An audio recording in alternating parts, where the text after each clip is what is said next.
blah blah blah, I'm in a hockey jersey, blah blah blah, slightly witty intro. Can I talk about the game, please? I really want to talk about the game.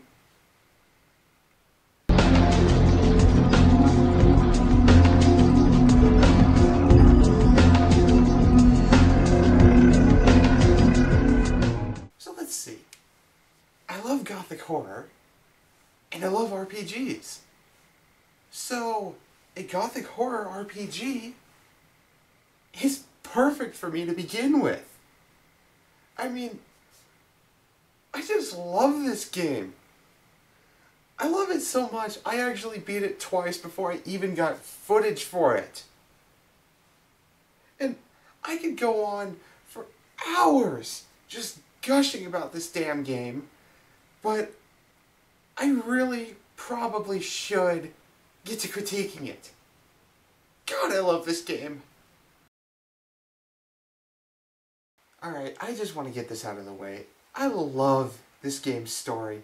It's enthralling from start to finish. The side quests are intriguing little mini-stories. And most of all, the characters are actually well developed and three-dimensional. And most of this can simply be credited to the game's superbly written and acted dialogue. So much of this game simply relies on the dialogue alone, and it is pulled off so astonishingly well. I can't actually recall a single bad voice actor from the game. Oh wait, we do have one guy who sounded like he was phoning in his lines at one point in one side quest. Considering how much so many other RPGs half-ass that part of the game, I'd have to say that's pretty damn good for a game that came out in 2004. The story also gives you a ton of different choices. You can choose how to approach someone when you speak to them. You can choose how to solve certain quests, even sometimes giving you different rewards for solving it differently or thinking outside of the box for some part of it. It's clear that the developers really enjoyed working on the story of this game. The graphics are probably the closest thing you can get to a low point with this game. And even then, I can't really even call it a low point. Technically, the graphics didn't look as great as Half-Life 2 despite being built on the same engine. Atmosphere. I've emphasized this before. Atmosphere makes up tremendously for even simply average graphics. This game's atmosphere is so damn well done. There are levels where you are terrified out of your fucking mind, and you are a badass vampire. You know, you aren't some little weakling going throughout, just some area filled with a ton of different monsters that can kill you instantly. No, you're this badass vampire that can take on damn near anything. And let me tell you, the haunted hotel that references The Shining is the scariest fucking level ever in a game. Though, as I mentioned before, the technical side is pretty average. Unfortunately, there are also a lot of graphical glitches that really mar some of the experience as well. Specifically, there is a lot of clipping, especially hair going through necks. And the weirdest glitch ever where rats will simply float in midair after you feed on them. This is probably due to Activision forcing the game out to get in on the holiday action. The game itself, while built on an RPG core, is mainly played as either a first-person shooter, a hack and slash, or a stealth game. And to be honest, none of these aspects really work quite as intended. They are still good, but most of the areas are quite flawed. The hack and slash portion is probably the best out of them all, but that's probably due to just the fact that it's really quite simplistic. In fact, its simplicity is its main downfall as well. Most fights can simply be won by pressing forward and constantly clicking. I had totally forgotten there was a combo system or a blocking system until the final act. God, the final act. The shooter aspect is where it starts getting a bit more iffy. Now, there's nothing mechanically wrong with it, and the AI is decent if a bit stupid. The main issues I have with it is that the guns feel like they have zero stopping power, and the aiming seems really erratic. Though considering the game's main inspiration is Deus Ex, I can't exactly say I'm surprised by either of those. The stealth is probably the most love it or hate it portion of this. And I'm really leaning close to the hate it side, even though I really don't want to hate this portion of the game. In fact, on the surface, it's really well done. You have the ability to distract enemies by throwing objects away from them. You can sneak around in the darkness right under the enemy's nose. Unless you have too low of a sneaking skill, then they somehow hear you, even though you can't hear you. It's really when it comes to trying to stealth kill enemies that it becomes an issue. In that it is really hard to pull off a stealth kill on some enemies.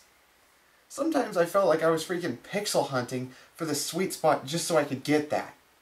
Otherwise, I would try it, and then instead it would think I was just trying to use something, and the enemy immediately noticed me. The role-playing aspects also have some interesting points to them, especially the way of leveling up, in that you really don't level up. You just gain experience solely from completing quests, I might add. Enemies will never give you any experience, and all you do is spend your experience on the skills you want. If you can afford it, then you can get it. It's actually a rather intriguing thing to do in an RPG itself, not simply something with RPG elements tacked on. Whether you like a certain portion of the game, or if you hated another portion, it doesn't matter when it comes to the damned final act. This part is clearly where the production suffered the worst. It is so painstakingly obvious they wanted to do a lot more with this finale, but just couldn't because of the pressure.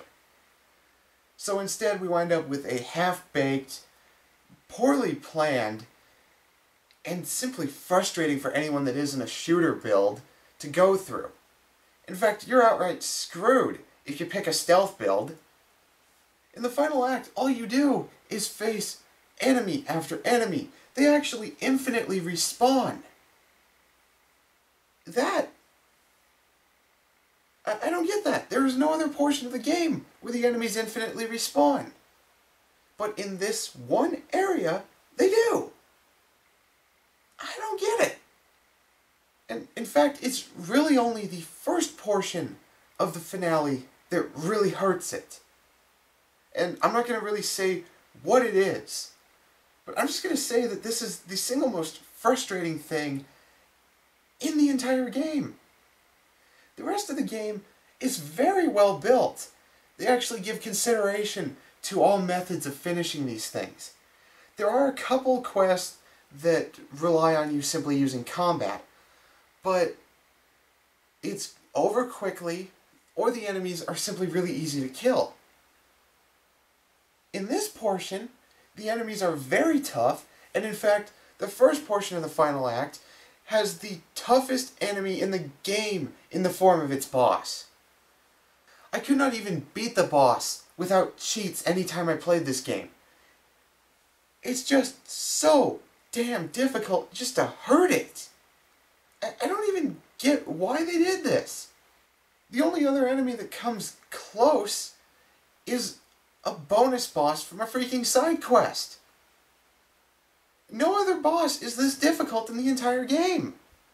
Fortunately, it doesn't kill the entire experience, but it comes really, really close to making you feel like you wasted money after investing 15 hours. Hell, it makes you feel like you wasted those 15 hours. Summary time. Against all odds, despite numerous bugs, various gameplay issues, and an impossibly disappointing finale, Bloodlines still manages to be a great game, and personally one of my favorite RPGs of all time, thanks to its enthralling story, terrific atmosphere, and despite its flaws, good gameplay. And thanks to its cheap price on Steam these days, this game is an absolute must-have for anyone even slightly interested in it. So that was Vampire the Masquerade Bloodlines.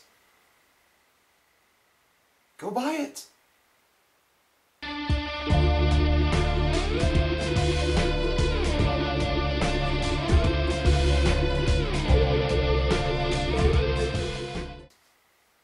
What the hell are you still here for? Go buy it!